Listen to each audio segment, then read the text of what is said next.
If you ever found yourself drowning in a project at work, staying up all night trying to figure out something that a quick conversation could have solved, or pushing through a personal crisis alone because you didn't want it to burden anyone else, then this message is just for you.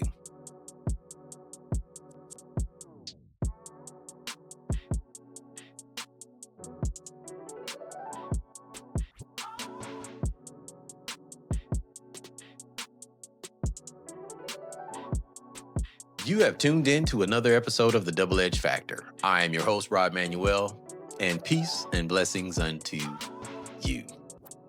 Before we get going, be sure to like, follow, and hit that subscribe button because the more positive interactions you put out there, the more they push this podcast to people who've never heard it before, which will allow us to grow and have a greater impact on more people around the world. So, if you would do me that huge favor, I would really appreciate it. We live in a culture that worships self-reliance. From our childhood, we're taught that independence is strength, that needing others is a weakness, and that successful people are those who can handle everything on their own. But here's what I've learned. This myth isn't just wrong, it's really dangerous. I remember talking to a friend who was struggling with severe anxiety. For months, she suffered in silence, convinced that reaching out to a therapist or even confiding in friends would mean that she was broken or not strong enough. Meanwhile, her relationships were just deteriorating. Her work had suffered and her health started to decline. When she finally did ask for help, she told me something profound. She said, I wish I had known that asking for help wasn't about giving up. It was actually the first step towards getting my life back. Now, this is something we really need to understand. Asking for help isn't a sign of failure, it's a sign of wisdom, a sign of courage, and emotional intelligence. Let me say that again. Asking for help isn't a sign of failure, it's a sign of wisdom, of courage, and emotional intelligence. Let's start by changing how we think about help itself. Help isn't a charity. It's not a one-way transaction where you're taking something from someone else. Help is actually a form of connection, collaboration, and community building. When you ask someone for help, you're doing several powerful things. One, you're honoring their expertise and experience. You're creating an opportunity for a deeper relationship. You're modeling vulnerability and authenticity. You're contributing to a culture where support is just normalized. So think about the last time someone asked you for help with something that you knew well. How did that make you feel? Most of us feel honored. We feel useful, connected when others ask us for help. We're actually giving others a gift when we allow them to contribute to our lives. Let me share a story that could help you understand more about vulnerability and asking for help. Elijah, a man who had just experienced one of the greatest spiritual victories in history, learns that even spiritual giants need help. So picture this. Elijah had just called down fire from heaven on Mount Carmel, defeating 450 prophets of Baal in an epic showdown that demonstrated God's power to all of Israel. It was the ultimate spiritual high, a moment of complete triumph and vindication. But then Queen Jezebel sent him a message, said, may the gods deal with me, but it ever so severely, if by this time tomorrow I do not make your life that one of them, meaning the dead prophets of Baal. And here's what happened next.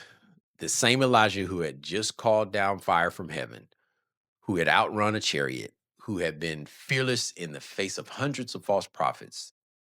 And this dude decides to run.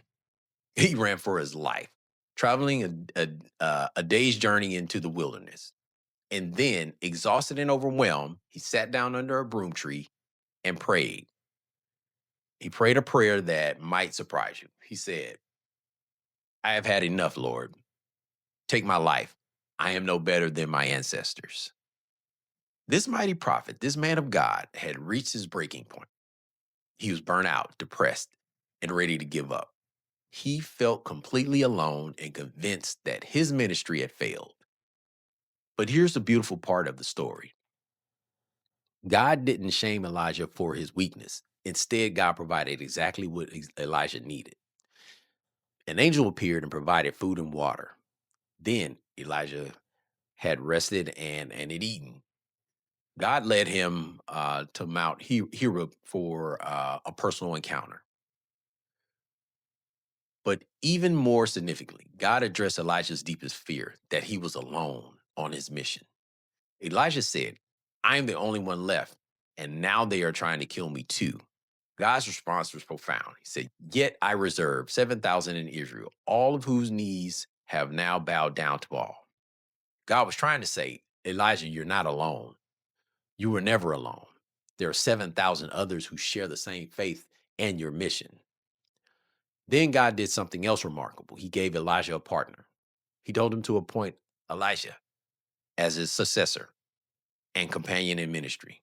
From that point forward, Elijah just wasn't ministering alone. So you see, Elijah's story just teaches us several profound lessons about asking for help and accepting support. First, even after our greatest victories, we can find ourselves in need of help. Elijah's breakdown came right after his greatest triumph. Success doesn't make us immune to burnout, depression, or need support. Sometimes our highest highs are followed by our lowest lows. Secondly, admitting we've had enough isn't a sign of spiritual failure. It's a sign of honesty. Elijah's prayer under the broom tree wasn't faithless. It was authentic.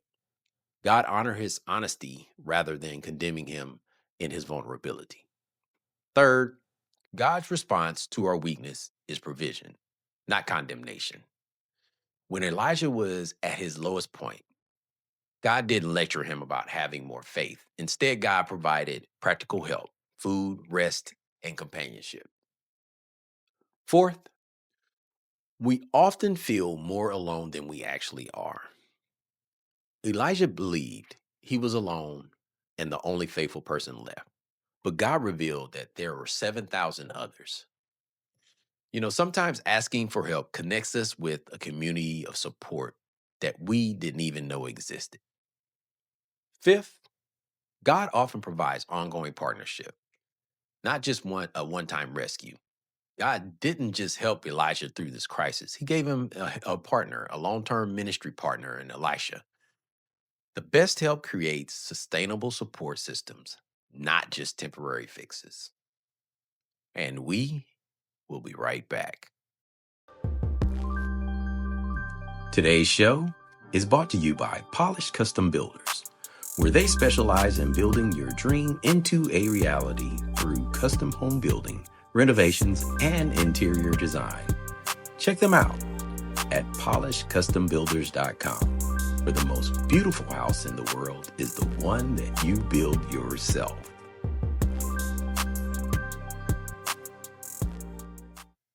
Now, let's get practical. How do we actually learn to ask for help without feeling like we're failing? Here are some concrete strategies that you can use. First, start small. Build the muscle. Begin by asking for help with low stakes situations. Ask a coworker for their opinion on an email before sending it. You can ask for a restaurant recommendation. You could ask a neighbor to water your plants while you're away. These small requests help you build the neural pathways of asking for help in situations where the risk it really feels manageable. Number two, reframe help as learning instead of thinking I can figure this out, which kind of feels like failure. So try thinking I want to learn from someone who knows more than I do, which feels like growth. This simple reframe changes asking for help from an admission of weakness to an investment in your development. Number three, practice the 3-step ask. Think about this. It's three frames, right? Context, you have specific request, and you have appreciation. So, context, you can briefly explain the situation. Specific requests, be clear about exactly what kind of help you need. And appreciation, of course, is expressing gratitude and acknowledge that they are an expert at what they do. For example, I'm working on a presentation for next week's board meet. Would you be willing to review my outline and give me some feedback on the flow of it? I really value your experience with executive communication. Number four, reciprocate. When appropriate, offer something in return. This doesn't mean you need to create a transactional relationship, but show that you're willing to contribute to others. Helps kind of balance the exchange. Like I'd be happy to return the favor if there's ever anything you need I can help with. Number five, I talked about this before. Schedule regular check-ins. Don't wait until you're drowning to ask for help. Schedule regular check-ins with mentors, trusted colleagues, or even your friends, where you're asking for that advice and that support, because it helps build it into your conversation. What this does is normalize help seeking as an ongoing practice rather than an emergency measure.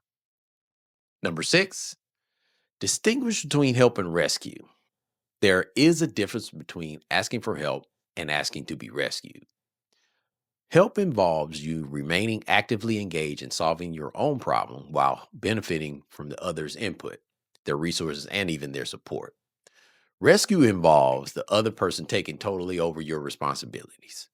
So aim for help, not the rescue. Now let's address some of those internal barriers that keep us from asking for help. Things like, I should be able to figure this out myself. Says who? This belief assumes that competence means never needing input from others. But the most competent people are often those who know how to leverage the knowledge and skills of others effectively. How about, I don't want to be a burden? This assumes that helping others is burdensome rather than meaningful. Most people actually enjoy being helpful when asked respectfully and specifically. How about, what if they say no? They might, and that's okay. And a no to your request for help isn't judgment or worth. It's simply a reflection of their current capacity and expertise. How about, I'll lose credibility if people see me struggling? Actually, research shows that people who demonstrate vulnerability and ask for help when appropriate are often seen as more trustworthy and authentic than less credible. Here's something powerful you can do. Be someone who makes it easy for others to ask for help. You see, when you normalize help seeking in your own relationships and communities, you create an environment where everyone benefits. Model good help seeking behavior. When someone helps you, acknowledge it publicly when appropriate. Share stories about the times when asking for help led to better outcomes. Create systems in your workplace or family when checking in and offering support is built into your regular rhythm.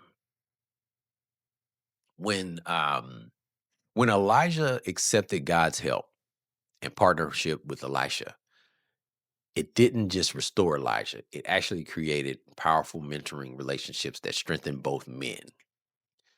Elijah went on to perform even greater miracles than Elijah, and their partnership became one of the most significant in biblical history. The help that Elijah received multiplied his impact rather than diminish it. This is what happens when you ask for help well.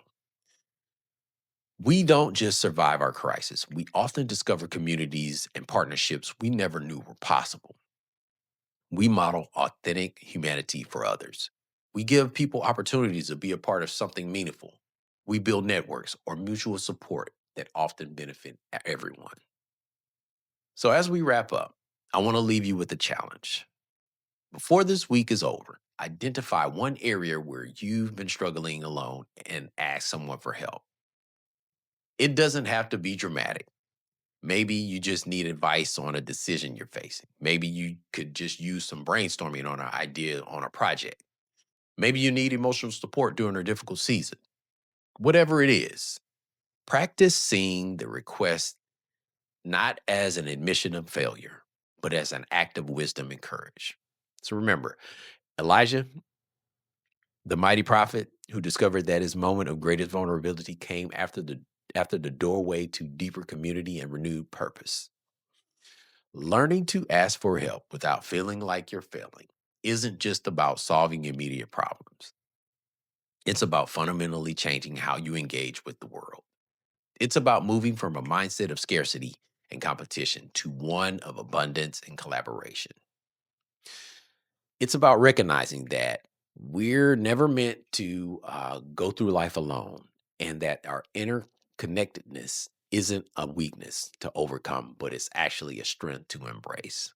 The next time you find yourself struggling with something, remember Elijah under the broom tree. Remember that even the mightiest spiritual warriors have moments of exhaustion and need.